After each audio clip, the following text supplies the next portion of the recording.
Hey guys, it's Aman and Christina from Our Rich Journey. Today we're going to talk about early retirement. In particular, we're going to talk about staying early retired. The average person plans on retiring at 62, which gives them about 20 years to live in retirement. But now with the FIRE movement, if you're talking about retiring at 30 or 40, that gives you up to 50 or even more years to live in retirement. So there's a big difference of retiring at 62 in terms of how much you have to live off of versus if you retire at 30 or 40. But with proper planning, you can actually retire at 30 or 40 and still remain in retirement for the rest of your life. So let's talk about the actions that you can take now in order to be successful in retirement for the rest of your life. So the first thing an early retiree wants to do is determine their expenses for the next 60 years. Yeah, and I think that's really strange for people to think about at first because you think, how am I supposed to figure out what my expenses are gonna be 60 years from now?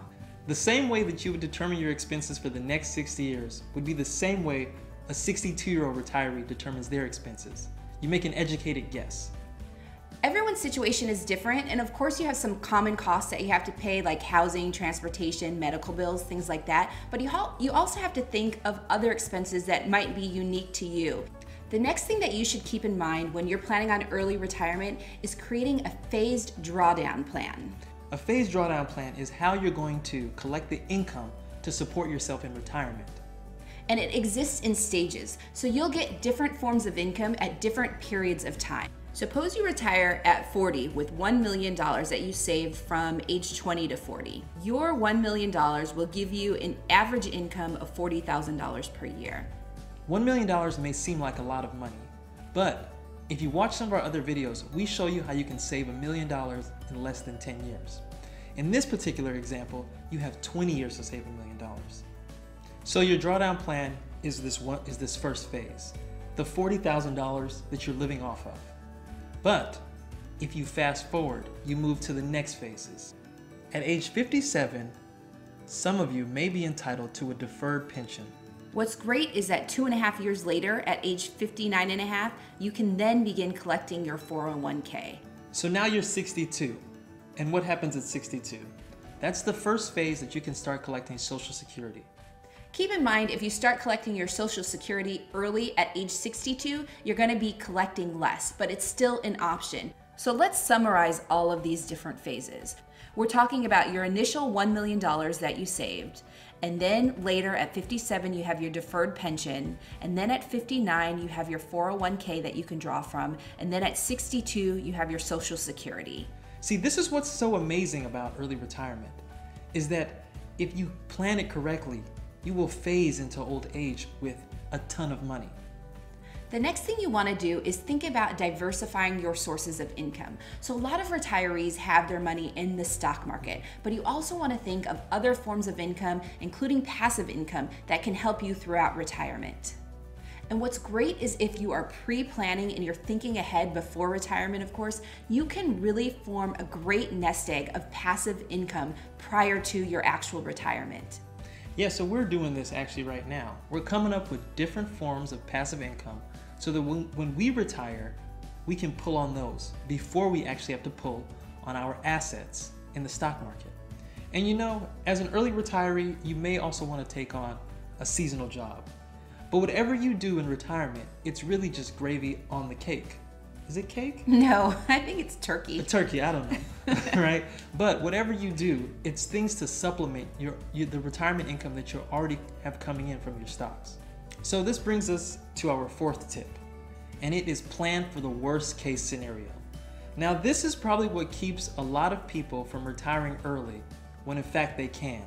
I mean, we know people that are actually very high up in age. They have a ton of money, but they fear going into retirement because of these worst case scenarios.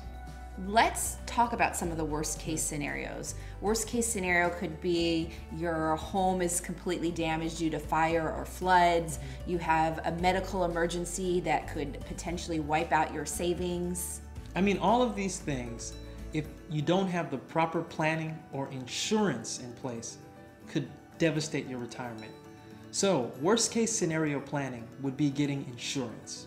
Depending on your situation, try to get the insurance that's the most appropriate. Don't cut costs in this particular area.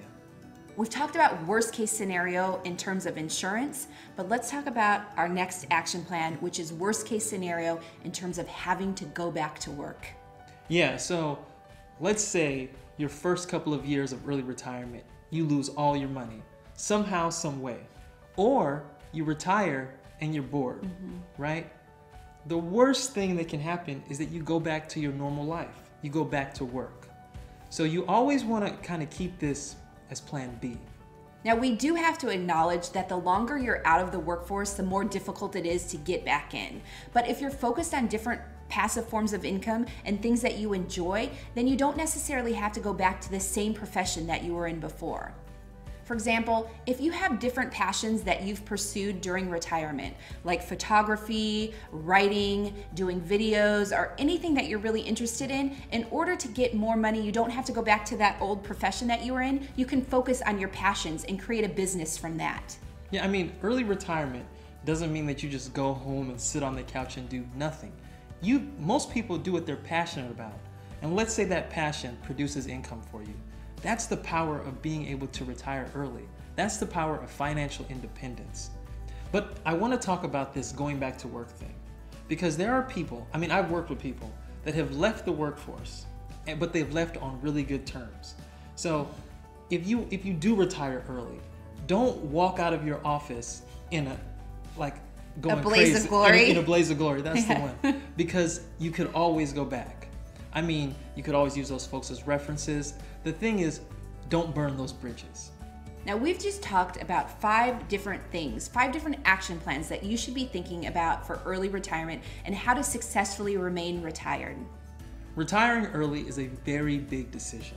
And we just want to stress that you should really think about the points that we made, but also points that are particular to you. You know, we didn't talk about retiring abroad. We didn't talk about retiring with children. We didn't talk about retiring single. Everyone's situation is different, but take those into account when you develop your early retirement plan. We hope you found this video informative. And if you like this video, please give us a thumbs up, subscribe to our channel, and join the journey.